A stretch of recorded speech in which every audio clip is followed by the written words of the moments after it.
Сточные трубы, неровные дороги и заросшие деревья. Рукият Амриева уже 45 лет живет на улице Первомайская. И сколько себя помнит, комфорта и уюта здесь никогда не было. А ведь это одна из центральных улиц селения Нестеровское.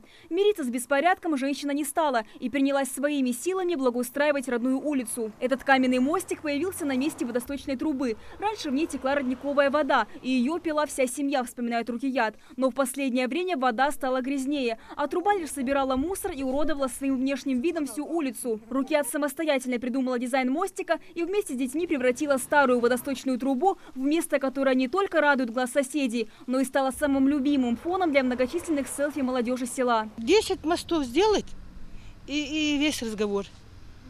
Потому что у нас она ж небольшая, не длинная улица.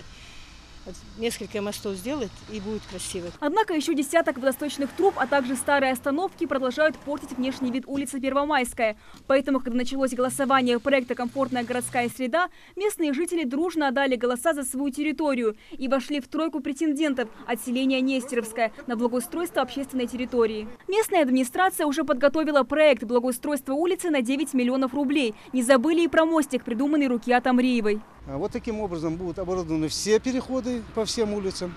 Мостики такие будут сделаны, тротуар будет обновлен, будет проведена обрезка деревьев, поставлены скамейки на таких зонах, где это возможно будет поставить, и будут поставлены урны и так далее. Все это будет очень красиво. В Ингушетии, как и в других российских городах, люди теперь сами могут решать, что изменить в первую очередь. Отремонтировать двор, оборудовать спортивные площадки или, к примеру, сделать городские скверы удобными и современными. Все это стало возможно благодаря проекту «Комфортная городская среда». Выбор проходит путем народного голосования. В муниципалитетах с численностью населения больше 20 тысяч человек. В нашем регионе их 6. Это Малгобек, Карабулак, Сунжа, Магас, Назрань и Стунжский район. С 15 января по 9 февраля граждане сами вносили предложения по благоустройству общественных территорий. Помимо улицы Первомайска, жители селения Нестеровское проголосовали и за местный парк, который был открыт в 2012 году. Правда, спустя 6 лет от него осталось только одно название. Когда-то этот парк был одной из главных достопримечательностей села, где люди могли насладиться природой и отдохнуть всей семьей. Здесь работал фонтан, росли цветы, светили фонари. Ну а сегодня от прежней красоты не осталось и следа. Фонтан не работает, повсюду мусор и даже фонарь. Кажется, что вот-вот обрушится.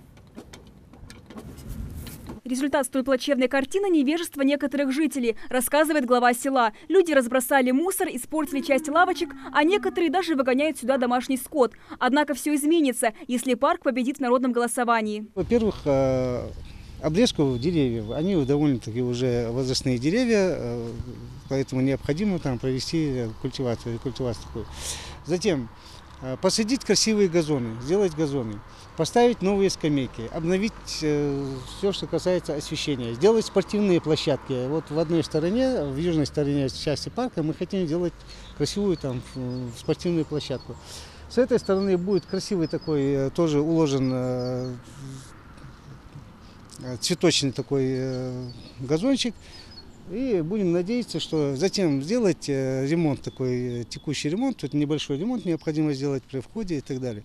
Следующая территория, выдвинутая местными жителями – лесополоса на улице Шоссейная. В случае победы здесь также планируется обрезка деревьев, установка лавочек и прочих удобств. Изменить условия жизни и уж точно сделать ее более комфортной. Жители 6 населенных пунктов смогут 18 марта. Финальное голосование за проекты по благоустройству состоится в один день и в то же время, что и выборы президента страны. Правда, не во всех пунктах будет проходить объединенное голосование. В селении Нестеровское, к примеру, подготовили 3 участка. Один из них – местный дворец культуры. Вот здесь также 18 марта будут проходить выборы, то есть голосование по благоустройству общественных территорий.